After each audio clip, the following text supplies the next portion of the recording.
experience that I hadn't anticipated was when we were on the last day of the journey, when we left El Paso, heading towards Los Angeles via Tucson.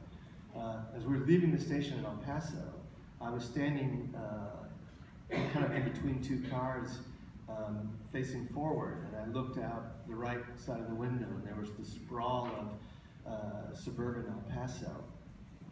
And I looked out the left side, just as close was Juarez, Mexico. And it looked, from my vantage point, like it was the mid-1800s to the left. And you understand that this line that has divided these two realities is a divide of our own making.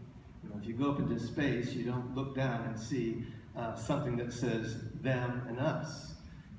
This is what we have created, and for some reason we're invested in maintaining this divide.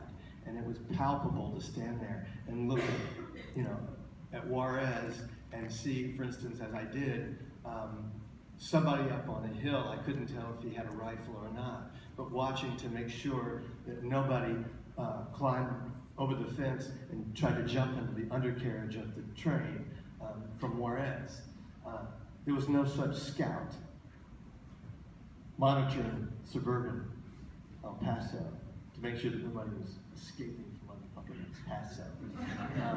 So it didn't surprise me, but it sobered me up to be reminded that this is our living reality, and we have not only created it, but for whatever reason as a culture, invested a lot in maintaining it.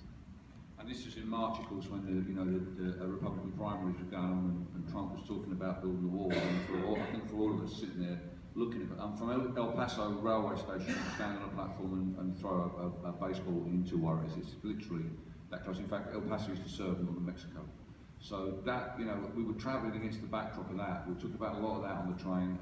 It was obviously, this was just prior to the referendum on the European Union as well. So I was able to sort of talk about the contrasting impulses in the UK, same sort of deal there. And the lesson from Brexit is, just if you're interested, with regard to the election this year, is that we all took it for granted that nobody would be stupid enough to vote us out of the European Union. So please don't be complacent come November.